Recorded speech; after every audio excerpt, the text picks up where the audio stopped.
Get together হিসেবে দেখছি কে হারলো কে জিতলো না, এরা তো পেশাদার প্লেয়ার না যে হেরে গেলাম এরকম কেউ তো খেলে না।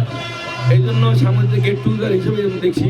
তো আমি মনে করছিলাম যে যারা হেরে গেছে ওই টিম সবাই এই পুরস্কার বিতরণ অনুষ্ঠানে উপস্থিত থাকবে, তাহলে আরও ভালো লাগতো। এটা হওয়া দরকার ছিল। আর এ ধরনের খেলা সাংবাদিকদের মধ্যে যেমন হচ্ছে এরকম সবারই মধ্যে হওয়া দরকার গেট টুগেদারের জন্য। আমাদের রাজশাহীতে আমরা যে রাজনীতি করি আমাদের কিন্তু কারোর সাথে কারো কোনো বিদ্বেষ নাই, সকলেই আমরা একই কাতারে রাজনীতি করে আসছি। আমরা বিএনপি জামাত সহ অন্য দলেরা আমরা কারোর প্রতি কোনো হিংসা বিদ্বেষ রাখতে চাই না।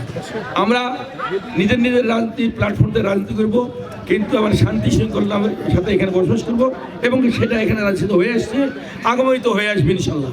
এই জন্য গেট টুগেদারটা মানবে দরকার। আমি মনে করি পলিটিক্যাল লোকদের একটু গেট টুগেদার হওয়া দরকার, বিভিন্ন দরকার।